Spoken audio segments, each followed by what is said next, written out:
Peace, love, and light, family. It's your girl, Morgan Renee Myers, just tuning in with y'all to read another chapter from Roll of Thunder, Hear My Cry. I have a quick list of shout-outs from you youth on my channel that wanted to shout out, so here they go. Shout out to my #1 commenter and love shower, Paquita Barahona, Paquita, you know who you are. Shout out to you. Uncensored Music, thank you for all your comments. Kate Rothermel, Trent Lopez, R4Y Mine, and Shar Seren, who says she read this book, or I'm not sure if it's a woman or a man, but they read this book back when they were youth, and they left a comment telling me thank you. So thank you all that tune in and enjoy it. Let me scale this light back just a little bit. And I'm about to just hop right into it. Chapter 10 of Roll of Thunder, Hear My Cry by Mildred D. Taylor. How does it look? Oh, let me start over. How does it look? Asked Papa as I passed through the sitting room on my way out the side door. Over a week had passed since he had been injured, and this was his first morning up. He was seated by the cold fireplace, his head still bandaged, his broken leg resting on a wooden chair. His eyes were on Mama at her desk. Mama put down her pencil and frowned at the open ledger before her. She glanced at me absently and waited until I had closed the screen door behind me. Then she said, "David, do you think we should go into this now? You're still not well. I'm well enough to know there's not much left. Now tell me." I hopped down the steps and sat on the bottom one. Mama was silent a moment before she answered him. "With Hammer's half of the mortgage money, we've got enough to meet the June payment. Nothing more? A couple of dollars, but that's all." They were both silent. "You think we should write Hammer and borrow some money?" Mama asked. Papa did not answer right away. "No," he said finally. "I still don't want him to know about this thing. If he knows I'm not on the railroad, he'll want to know why not, and I don't want to risk that temper of his when he finds out what the Wallace has done." Mama sighed. "I guess you're right." "I know I am," said Papa. "Things like they are, he come down here wild and angry, he'll get himself hung. Long as things don't get no worse, we can make it without him. We'll meet that June note with the money we got there." He paused a moment. "We'll probably have to sell a couple of the cows and their calves to make them July and August notes, maybe even that old sow. By the end of August, we should have enough cotton to make that September payment. Of course, we'll probably have to go all the way to Vicksburg to get it game. Can't hardly use Harlan Granger gin this year." There was silence again. Then Mama said, "David, Mama's been talking about going into Strawberry to the market next." "No," Papa said, not letting her finish. "Too much bad feeling there." "I told her that. I'll talk to her. Anything we just gotta have before the first cotton. Hold on, I'll talk to her. Anything we just gotta have before the first cotton come in." "Well, you picked up batteries and kerosene on that last trip. What we're going to need more than I'm sorry, y'all. I'm messing up today. Well, you picked up batteries and kerosene on that last trip, but what we're going to need more than anything is some insecticide to spray the cotton. The bugs are getting pretty bad. What about food? Our flour and sugar and baking powder and such are low, but we'll make out. We don't have to have biscuits and cornbread every day. We're out of pepper and there's not much salt, but we don't have to have those either. And the coffee's all gone. The garden's coming along nicely, though. There's no worry there." "No worry," Papa muttered as both of them grew quiet.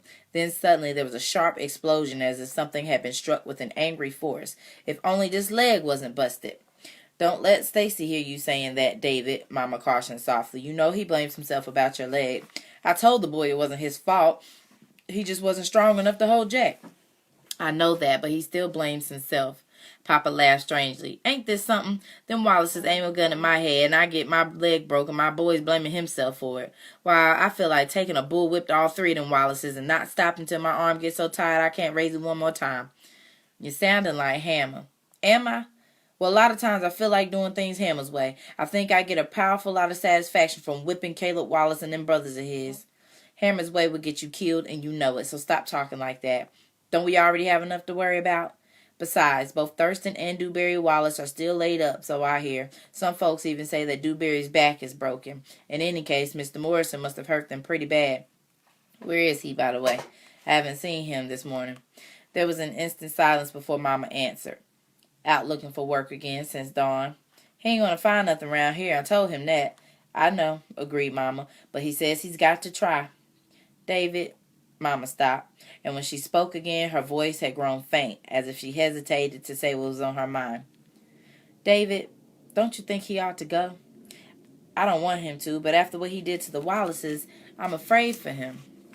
He knows what can happen, Mary, but he wants to stay, and frankly, we need him here. Don't pester him about it. But David, if before Mama finished, I spied Mr. Morrison coming west from Smellings Creek. I left the step and hurried to meet him. "Hello, Mr. Morrison," I shouted as Jack pulled the wagon up the drive. "Hello, Cassie," Mr. Morrison greeted me. "Your papa awake?" "Yes, sir. He's sitting out of bed this morning." "Didn't I tell you nothing could keep him down?" "Yes, sir, you did." He stepped from the wagon and walked toward the house. "Mr. Morrison, you want me to unhitch Jack for you?" "No, Cassie, leave him be. I gotta talk to your papa, then I'll be back." "Hey, old Jack," I said, patting the mule as I watched Mr. Morrison enter the side door. I thought of returning to my seat on the steps, but decided against it. Instead, I remained with Jack, thoughtfully digesting all I had heard until Mr. Morrison came from the house. He went into the barn, then reappeared with the planter, a plow-like tool with a small round container for dropping seeds attached to its middle. He put the planter into the back of the wagon. "Where are you going now, Mr. Morrison?" "Down to Mr. Wiggins's place. I seen Mr. Wiggins this morning, and he asked to use your papa's planter. He ain't got no wagon, so I told him I'd ask your papa, and if it was all right, I'd bring it to him." "Ain't it kind of late for seeding?" "Well, not for what he got in mind. He thought he'd plant himself some summer corn. It'll be ready come September." "Mr. Morrison, can I go with you?" I asked as he climbed up the wagon. "Well, I'd be right pleased for your company, Cassie, but you'll have to ask your mama."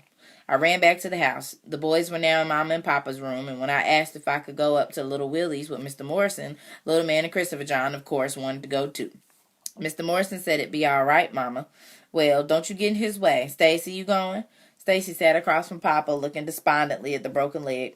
"Go on, son," said Papa gently. "There's nothing to do here. Give you a chance to talk to Little Willie." "You sure there ain't nothing I can do for you, Papa?" "Just go have yourself a good ride over to Little Willie's." Since it had been my idea to ask to go, I climbed the seat beside Mr. Morrison, and the boys climbed in back. Little Willie's family lived on their own 40 acres about 2 miles east of Great Faith. It was a fine morning for a ride, and the 6 miles there sped by quickly with Mr. Morrison singing in his basest of bass voices, and Christopher John, Little Man, and me joining in whenever we could, and we passed cotton fields abloom and flowers of white and red and pink. Stacy, being in one of his moods, did not sing, and we let him be. We stayed less than an hour at the Wiggins farm, then headed home again. We had just passed Great Faith and were approaching the Jefferson Davis School Road when a ragged pickup came into view. Very quietly, Mr. Morrison said, "Cassie, getting back." "But why, Mr. Do quick, Cassie, like I say." His voice was barely above a friendly whisper, but there was an urgency in it, and I obeyed, scrambling over the seat to join the boys. "Y'all stay down now." The truck braked noisily, and a grating shriek The truck braked noisily with a grating shriek of steel. We stopped. The boys and I peeped over the edge of the wagon. The truck had veered across the road, blocking us. The truck door swung open, and Caleb Wallace stepped out, pointing a long, condemning finger at Mr. Morrison. He swayed, unspeaking, for a long, terrible moment, then sputtered, "You big black nigger, I ought to cut your heart out for what you done." My brothers laid up like they is... Oh, excuse me. I wasn't done. Okay, so...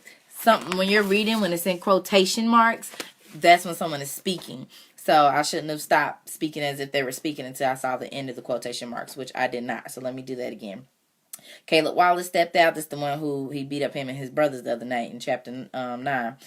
Caleb Wallace stepped out, pointing a long, condemning finger at Mr. Morrison. He swayed, unspeaking, for a long, terrible moment, then sputtered, "You big black nigger, I ought to cut your heart out for what you done. My brother's laid up like they is, and you still running around free as a white man. Downright sinful, that's what it is. Why, I ought to gun you down right where you sit. You gonna move your truck?" Caleb Wallace gazed up at Mr. Morrison, then at the truck, as if it was trying to comprehend the connection between the two. "That truck in your way, boy? You gonna move it?" "I'll move it all right, when I get good and ready." He stopped abruptly, his eyes bulging in a terrified stare as Mr. Morrison climbed down from the wagon. Mr. Morrison's long shadow fell over him, and for a breathless second Mr. Morrison towered dangerously near him. But as the fear grew white on Caleb Wallace's face, Mr. Morrison turned without a word and peered into the truck. "What he's looking for," I whispered. Probably a gun, said Stacy. Mr. Morrison circled the truck, studying it closely. Then he returned to his front and, bending at the knees with his back against the grill, he positioned his large hands beneath the bumper. Slowly, his muscles flexing tightly against his thin shirt and sweat popping off his skin like oil was water, he lifted the truck in one fluid, powerful motion until the front was several inches off the ground and slowly walked it to the left of the road where he set it down as gently as a sleeping child. I thought he was going to flip it over. Then he moved to the rear of the truck and repeated the feat. Caleb Wallace was mute. Christopher John, Little Man, and I stared open-mouthed, and even Stacy, who had witnessed Mr. Morrison's phenomenal strength before, gazed in wonder. It took Caleb Wallace several minutes to regain his voice. We were far down the road, almost out of hearing, when his frenzied cry of hate reached us. One of these nights, you watch, nigger. I'm going to come and get you for what you done. You just watch. One night real soon. When we reached home and told Mama and Papa and Big Ma what had happened, Mama said to Mr. Morrison, I told you before I was afraid for you, and today Caleb Wallace could have hurt you and the children. Mr. Morrison looked squarely into Mama's eyes. Miss Logan, Caleb Wallace is one of them folks who can't do nothing by himself. He got to have a lot of other folks backing him up, plus a loaded gun. And I knew there wasn't no gun, leastways not in the truck. I checked. But if you stay, he'll get somebody and they'll try to take you, like he said. Miss Logan, don't ask me to go. Mama reached out, laying a slender hand on Mr. Morrison's. Mr. Morrison, you're a part of us now. I don't want you hurt because of us. Mr. Morrison lowered his eyes and looked around the room until his gaze rested on the boys in mine. I ain't never had no children of my own. I think sometimes if I had, I'd have wanted a son and daughter just like you and Mr. Logan and grandbabies like these babies of yours. But Mr. Morrison, the Wallaces, Mary, said Papa quietly, let it be. Mama looked at Papa, her lips still poised to speak. Then she said no more, but the worry lines remained creased upon her brow. August dawned, hot and blue. The heat swooped low over the land, clinging like an invisible shroud, and though it moved people gently. Okay, so you see how we skipped ahead? We was just talking about it being June and the payments they could make. So we're about, I think, 2-3 months past that now, past this incident. August dawned, blue and hot. The heat swooped low over the land, clinging like an invisible shroud, and through it, people moved slowly, lethargically, as if underwater. Lethargically means tired. Lethargic, when you're lethargic, you're weak, you're tired. As if underwater, moving slowly. In the ripening fields, the drying cotton and corn stretched tiredly skyward, awaiting the coolness of a rain that occasionally threatened but did not come, and the land took on a baked brown look. To escape the heat, the boys and I often ambled into the coolness of the forest after the chores were done. There, while the cows and their calves grazed nearby, we sat on the bank of the pond, our backs propped against an old hickory or pine or walnut, our feet dangling lazily in the cool water, and waited for a watermelon brought from the garden to chill. Sometimes Jeremy joined us there, making his way through the deep forest land from his own farm over a mile away, but the meetings were never planned. None of our parents would have like that. How's your papa? He asked one day as he plopped down beside us. He's all right, said Stacy, excepting his legs bothering him in this heat, itching a lot. But Mama says that's a sign it's getting well. That's good, murmured Jeremy. Too bad he had to get hurt when he's done so he couldn't go back to the railroad. Stacy stirred uneasily, looked at Christopher John, Little Man, and me, reminding us with his eyes that we were not to speak about the Wallace's part in Papa's injury, and said only, uh-huh. Jeremy was silent a moment, then stuttered. Some folks saying that they glad he got hurt. Glad he can't go make that railroad money. Who said that? I cried, jumping up from the bank. Just tell me who said it, and I'll ramp. Cassie, sit down and be quiet, Stacy ordered. Reluctantly, I did as I was told, wishing that this business about the Wallaces and Papa's injuries was not so complex. It seemed to me that since the Wallaces had attacked Papa and Mr. Morrison, the simplest thing to do would be to tell the sheriff and have them put in jail. But Mama said things didn't work that way. She explained that as long as the Wallaces, embarrassed by their injuries at the hands of Mr. Morrison, did not make an official complaint about the incident, then we must remain silent also. If we did not, Mr. Morrison could be charged with attacking white men, which could possibly end in his being sentenced to the chain gang or worse. I ain't the one who said it, Cassie, staring at Jeremy by way of apology. Well, whoever saying it ought not be, I said huffily. Jeremy nodded thoughtfully and changed the subject. Y'all seen TJ lately? Stacy frowned, considering whether or not he should answer. There had been much talk concerning TJ and the Simses' brother, all of it bad. Mo Turner's father had told Papa that TJ had stopped by the Simses' once, and after they had left, he had discovered his watch missing. The Laniers had had the same experience with a locket. That TJ done turned real bad, Mr. Lanier had said, and I don't want nothing to do with no thief, especially no thief running around with white boys. Finally, Stacy said, "Don't see him much no more." Jeremy pulled at his lip. "I see him all the time." "Too bad," I sympathized. Stacy glanced reproachfully at me, then lay flat upon the ground, his head resting in the cushion of his hands, clasped under his head. "It sure is beautiful up there," he said, pointedly, changing the subject again. The rest of us lay back, too.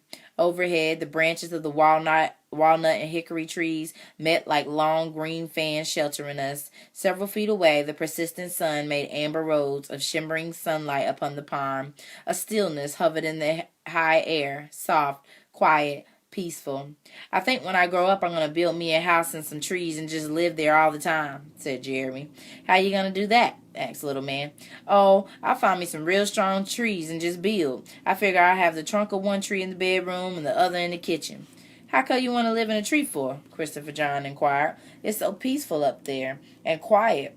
Cool, too," answered Jeremy. "Especially at night." "How you know how cool it is at night?" I said. Jeremy's face brightened. "'Cause I got my bedroom up there." We looked at him unbelieving. I do, really. Built it myself and I sleeps up there. Come these hot nights, I just climbs in my tree and it's like going into another world. Why, I can see and hear things up there, and I bet you only the squirrels and the birds can see and hear. Sometimes I think I can even see all the way over to y'all's place." "Ah, shoot, boy, you're a story," I said. "Your place too far away and you know it." Jeremy's face dropped. "Well, maybe I can see it, but that don't keep me from pretending I do." He was silent a second, then hopped up suddenly, his face bright again. "Hey, why don't y'all come over and see it? My pa's gonna be gone all day, and it'd be lots of fun, and I could show y'all." "No," said Stacy quietly, his eyes still on the trees overhead. Jeremy sat back down, deflated. Just wanted y'all to see it, that's all." For a while he looked hurt by Stacy's cold refusal. Then, seeming to accept it as part of the things that were, he again took up his position and volunteered good-naturedly. "If y'all ever get a chance to build yourselves a treehouse, just let me know and I'll help you. It's just as cool." Papa sat on a bench in the barn, his broken leg stretched awkwardly before him, mending one of Jack's harnesses. He had been there since early morning, a frown line carved deep into his forehead, quietly mending those things which needed mending. Mama told us not to bother him, and we stayed away from the barn as long as we could, but by late afternoon we drifted naturally to it and began our chores. Papa had disappeared within himself, and he took no notice of us at first, but shortly afterward he looked up, watching us closely. When the chores were almost finished, Mr. Morrison arrived from Strawberry, where he had gone to make the August mortgage payment. He entered the barn slowly and handed Papa an envelope. Papa glanced up questioningly, then ripped it open. As he read the letter, his jaw set tightly, and when he finished, he smashed his fist so hard against the bench that the boys and I stopped what we were doing, aware that something was terribly wrong.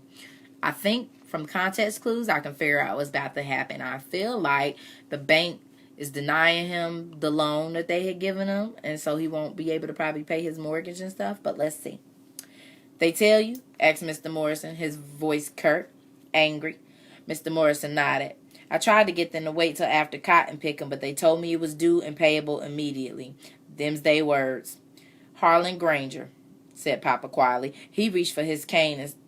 Harlan Granger, said Papa quietly. He reached for his cane and stood up. "You feel up to going back to Strawberry tonight?" "I can make it, but I don't know if this old mule can." "Then hitch Lady to it," he said, motioning to the mare. He turned then and went to the house. The boys and I followed, not quite sure of what was happening. Papa entered the kitchen. We stayed on the porch, peering through the screen. "David, something the matter, son?"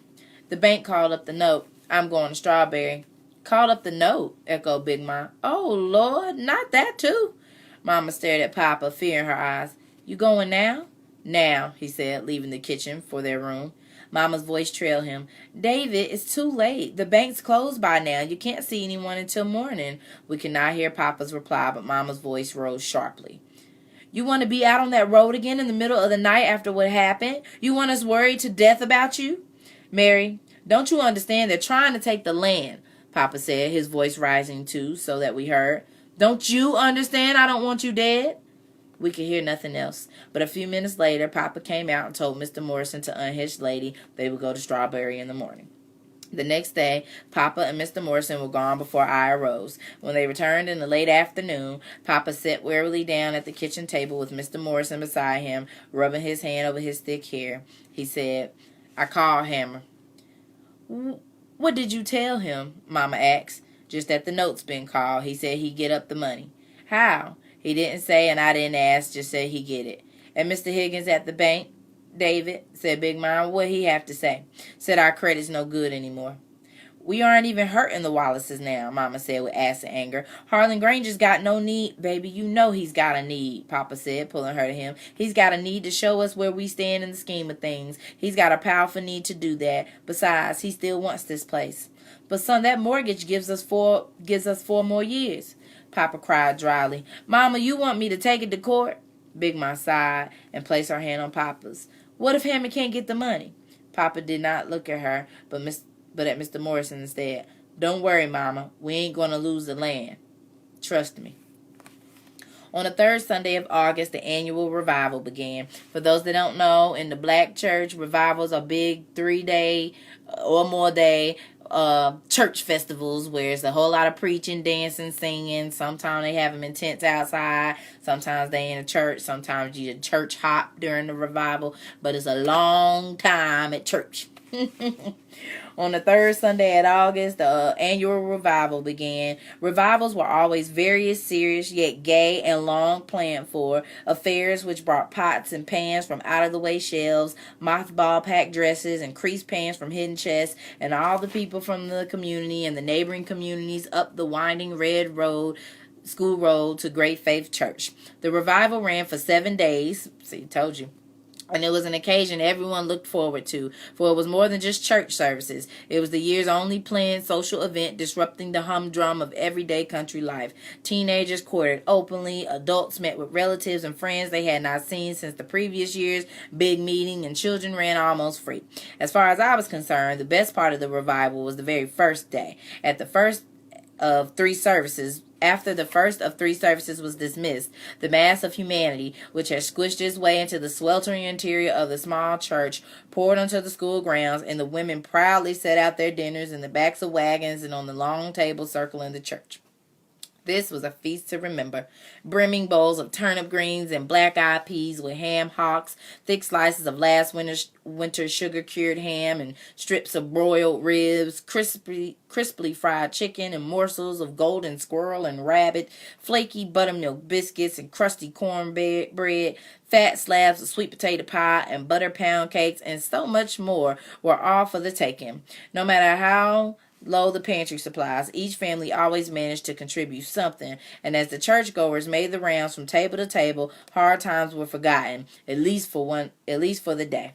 The boys and I had just loaded our plates for the first time and taken seats under an old walnut when Stacy put down his plate and stood up again. What's the matter? I asked, stuffing my mouth with cornbread. Stacy frowned to the sun. That man walking up the road. I took a moment to look up, then picked up my drumstick. So? He looks like Uncle Hammer, he cried and dashed away. I hesitated, watching him, reluctant to leave my plate unless it really was Uncle Hammer. When Stacy reached the man and hugged him, I put the plate down and ran across the lawn to the road. Christopher John, with his plate still in hand, the little man ran after me. Uncle Hammer, where's your car? Little man asked after we all hugged him. Sold it, he said. Sold it? We cried in unison. But why? Asked Stacy. Needed the money, Uncle Hammer said flatly. As we neared the church, Papa met us and embraced Uncle Hammer. I wasn't expecting you to come all the way down here. You expecting me to send that much money by mail? Could have wired it. Don't trust that either. How'd you get it? Borrowed some of it, sold a few things, he said with a shrug. Then he nodded toward Papa's leg. How'd you do that? Papa's eyes met Uncle Hammer's and he smiled faintly. I was sort of hoping you wouldn't ask that. Uh-huh. Papa, I said, Uncle Hammer sold the Packard. Papa's smile faded. I didn't mean for that to happen, Hammer. Uncle Hammer put his arm around Papa. What good's a cart? It can't grow cotton, it can't build a home on it, and you can't raise 4 fine babies in it. Papa nodded, understanding. Now, you gonna tell me about that leg? Papa stared at the milling throng of people around the dinner tables. Let's get you something to eat first, he said, and then I'll tell you. Maybe it'll set better with some food in your stomach. Because Uncle Hammer was leaving early Monday morning, the boys and I were allowed to stay up much later than usual to be with him. Long hours after we should have been in bed, we sat on the front porch, lit only by the whiteness of the full moon, and listened to the comforting sounds of Papa's and Uncle Hammer's voices mingling once again. "We'll go up to Strawberry and make the payment first thing tomorrow," said Papa. "I don't think I'd better go all the way to Vicksburg with this leg, but Mr. Morrison will take you there. See you to the train." "He don't have to do that," replied Uncle Hammer. "I can make it to Vicksburg all right.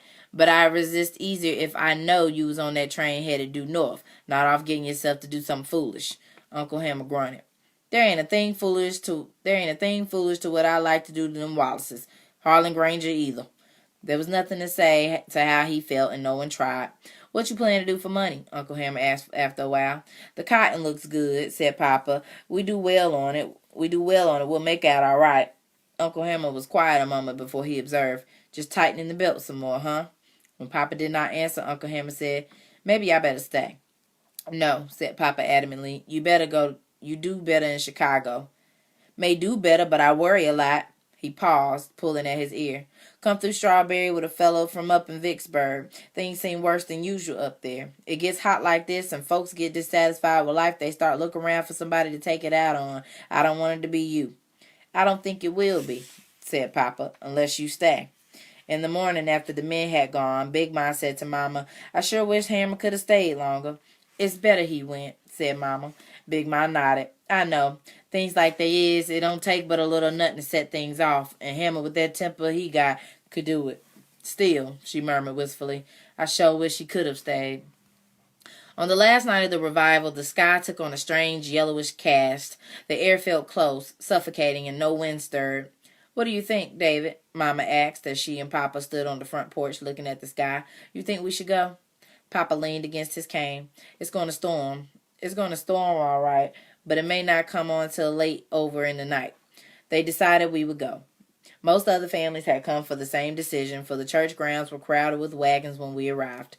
"Brother Logan," one of the deacons called as Papa stepped awkwardly down from the wagon. "Reverend Gabson wants us to get the meeting started as soon as we can so we can dismiss early and get home for the storm hits." "All right," Papa said, directing us toward the church. But as we neared the building, we were stopped by the Laniers. As the grown-ups talked, little Willie Wiggins and Mo Turner, standing with several other boys, motioned to Stacy from the road. Stacy wandered away to speak to them, and Christopher John, Little Man, and I went too. "Guess who we seen?" said Little Willie as Stacy walked up. But before Stacy could venture a guess, Little Willie answered his own question. "TJ and them Sims brothers." "Where?" asked Stacy. "Over there," Little Willie pointed. "They parked by the classrooms. Look, here they come." All eyes followed the direction of Little Willie's finger. Through the settling dust, three figures ambled with assurance across the wide lawn, the two Simses on the outside, TJ in the middle. "How come you bringing them here?" asked Mo Turner angrily. "How come he bringing them here?" asked Mo Turner angrily. Stacy shrugged. "Dunno, but I guess we'll find out." "He looks different," I remarked, when I could see TJ more distinctly. He was dressed in a pair of long, unpatched trousers, and, as sticky hot as it was, he wore a suit coat and a tie, and a hat cocked jauntily to one side. "I suppose he do look different," murmured Mo bitterly. "I'd look different, too, if I'd been busy stealing other folks' stuff." "Well, well, well, what we got here?" exclaimed TJ loudly as he approached. "Y'all gonna welcome us to y'all's revival services?" "What are you doing here, TJ?" Stacy asked. TJ laughed. "I got a right to come to my own church, ain't I? See all my old friends?" His eyes wandered over the group, but no one showed signs of being glad to see him. His wide grin shrank a little, then spying me, he patted my face with his moist hand. "Hey, Cassie girl, how you doing?" I slapped his hand away. "Don't you come messing with me, TJ," I warned. Again he laughed, then said soberly, "Well, this is a fine how do you do. I come all the way over here to introduce my friends R.W. and Melvin to y'all, and y'all acting like y'all ain't got no manners at all." "Yeah, old R.W. and Melvin," he said, rolling the Simses' name slowly off his tongue to bring to our attention that he had not bothered to place a Mr. before either. "They been mighty fine friends to me. Better than any of y'all. Look, see here what they give me?" Proudly he tugged at the suit coat. "Pretty nice stuff, eh? Everything I want they give me 'cause they really likes me. I'm their best friend." He turned to the Simpsons. "Ain't that right, R.W. and Melvin?" Melvin nodded, a condescending smirk on his face, which was lost on TJ. Anything, just anything at all I want, they'll get it for me, including, he hesitated as if he were unsure whether or not he was going too far, then plunged on, including that pearl-handled pistol and Mr. Barnett's mercantile. R.W. stepped forward and slapped a reassuring hand on TJ's shoulder. That's right, TJ, you name it and you've got it. TJ grinned wildly. Stacy turned away in disgust. Come on, he said, service is about to start. Hey, what's the matter with y'all? TJ yelled as the group turned en masse, headed for the church. I glanced back to him. Was he really such a fool? All right, TJ, said Melvin as we walked away. We come down here like you asked. Now you come on into Strawberry with us like you promised. It didn't even make no difference, muttered TJ. What? Said R.W. You coming, ain't you? You still want that pearl-handled pistol, don't you? Yeah, but then come on, he ordered, turning with Melvin and heading for the pickup. But TJ did not follow immediately. He remained standing in the middle of the compound, his face puzzled and undecided. I had never seen him look more desolately alone, and for a fleeting second I almost felt sorry for him. When I reached the church steps, I looked back again. TJ was still there, an indistinct blur blending into the gathering dusk, and I began to think that perhaps he would not go with the Simpsons. But then the rude squawk of the truck's horn blasted the quiet evening, and TJ turned his back on us and fled across the field. That's the end of chapter 10. I think we got 2 more chapters left, 11 and 12, so I will post those later on in this week. Thank you, everybody, for tuning in. Hope you enjoyed it. Peace, love, and light.